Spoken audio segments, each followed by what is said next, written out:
Dentist pain is the best, root canals and all the rest. Now let's go watch some stuff and see if we can find some fluff. Hey guys, Dan from worldofmrgrey, Dan Dalf the Grey. If you want to go to the first clip, go to this time.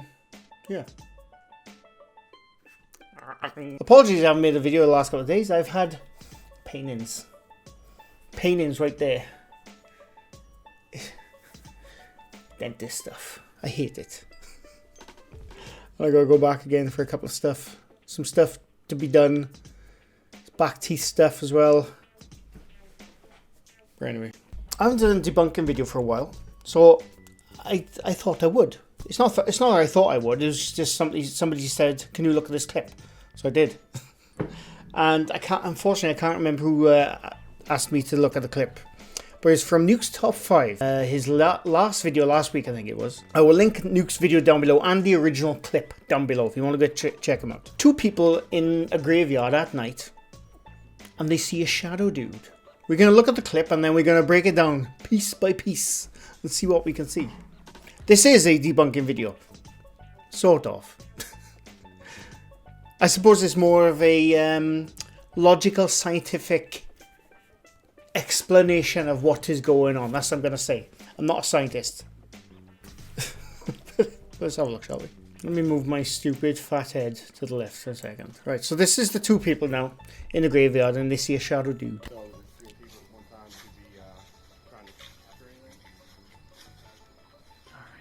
Where are you? Now bear in mind there's two people in this graveyard, two of them, two mates. Give me a sign that you're here. Something. Anything. Right, there's the shadow dude. Walks to the left. He stops, obviously. Looks around. Anything at all. Pans back. And he's no longer there. Well then. Interesting shit right there. But there's a couple of things. Now, I do want to preface a couple of things I want to point out before we go to this debunking breakdown. This is the debunking video. Right, so it's being filmed at night for a start, okay? That's the number, that causes all manner of things. If you don't have a night vision camera or a very good DSLR camera with a good ISO setting on the sensor, with a good CMOS sensor, you're going to have trouble with in low light, right? There's that. There's two of them there. Both of them have torches, okay, which we'll get into. But it's also a low quality camera. And so it's causing all kinds of artifacting, which you'll see in the footage. You'll see like black blocks, like just appearing all around the lit areas. And it's basically, it's the camera's sensor struggling to distinguish between the background dark colors and shadows and foreground. It's all over the place. It's a mess, right? It's artifacting of the camera because of the low quality camera. That's one thing. So we're going to go play by play of what I think is happening. And I'm going to have Animal to help me explain it as best I can. So the video starts. There's two of them there. They're both holding torches because you can see circled right there.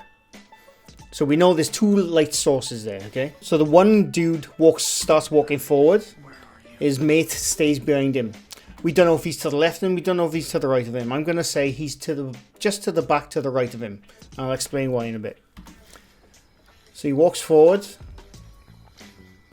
Bear in mind the low wall in the background. Anything. The shadow's already there. The shadow is already being cast on the low built wall, okay? The shadow is already being cast before we see the legs move. There we see the shadow, and as we go forward we see the legs move, the shadow of the legs. So basically there's a number of things going on with there. There's two light sources. Do I have another torch? Look at that, I have. So we got two light sources. That one doesn't work, that one does. But we got one in the front, and we got one at the back. So the one walking towards the low built wall, he's like going like that, and then his mate behind him, he's likely pointing away from him. But, as I'm going to demonstrate with Animal, because of the peripheral of the focal point of the light, the torch he's using, you get a certain effect. So this was my quick test with Animal in my front room with my torch. Now obviously I can't simulate two people being there, but this is just a a rough idea of what I'm getting at with the peripheral of the focal point. Animals is just sitting there, minding his own business. Forget about the mess in the background underneath the TV, okay? But do look at that awesome Sega Dreamcast, one of the best consoles ever made, and I won't hear anything against it. So we got Animal on the table. We got me pointing the torch. I'm filming it, obviously. You can see the Animal's shadow in the background to the left. So right there where his shadow is moving to the left, I'm moving the torch to the right. And obviously you can still see his shadow. I do it a number of times. His shadow moves to the left as I'm moving the torch to the right. So like I said, the dude filming the shadow dude, it's his legs being cast onto the wall in the background. And it's his mate, that's the dude filming the shadow. His mate is in the background.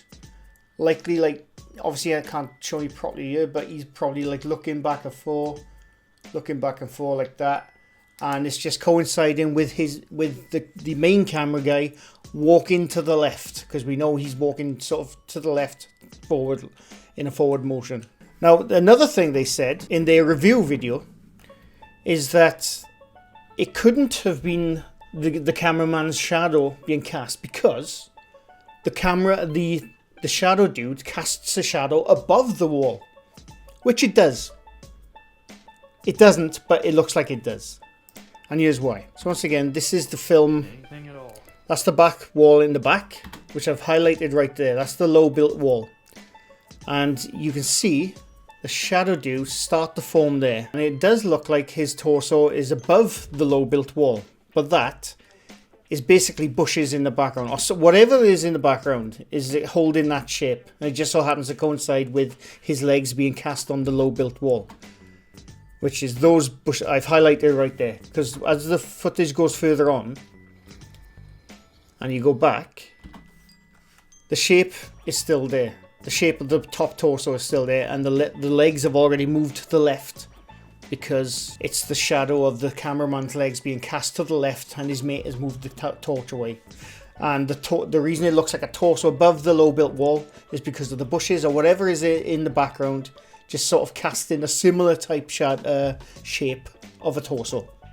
But like I said, the reason it melds into one is a number of things. Low quality camera, not built for night vision, not a DSLR, rubbish ISO settings, being lit by normal torchlight, which if you're looking at it with the naked eye looks great. When you film it through a camera it will look terrible. And it's basically the camera cannot distinguish between background noise and foreground noise, especially with dark colours, as in this case the legs of the shadow of the legs, and the background, whatever there is in the background, I'm going to say it's probably like bushes or something, you know, because they're on a graveyard after all. And the camera is melding it into one at that exact point. Like I said, there's a lot of artifacting in that footage. It's because the camera is struggling with the dark shadows and colours. And I do want to state that the two people who made this film and put out their review, they're not trying to pull the wool over people's eyes. They're definitely not. I think they just, bear in mind, they didn't see that shadow dude until they went back and reviewed the footage. They didn't see her at the time because they could see better at the time. They had their torches, they were filming through the cameras obviously, but through the naked eye, I guarantee that area was a lot more lit up than it shows on the camera, and that's why they didn't notice that shadow at the time. Or maybe they did and they just forgot, or didn't make anything of it because they just knew it was their shadow. And that's it. And that is pretty much it. Is it a debunk? I don't know. I'm calling it a sort of. It's more of a speculation, but I think my logical speculation to do with light and the way light works and the way low quality cameras work in low lit areas, I think my logic is pretty sound. So that's it. I hope you enjoyed. I know it was probably a short video. I don't know. I haven't looked yet. And I will be back on track very soon. Once I'm all better. Oh, hopefully. And I need a shave. It's getting ridiculous. I'm starting to look like the bloody man of the mountain now. But anyway, I hope you enjoyed. That was a quick debunking ghosts. I forgot to say my own title. Debunking ghost videos and the paranormal with logic. I'm not going to put that at the beginning of the video. I can't be bothered. But anyway, Leave a like if you like this video, leave a sub if you're new to my channel. I do these quite often, and that's it. I will hopefully be back on normal track soon, very soon, once everything's better and I can sleep. But anyway, thanks for watching. Bye for now.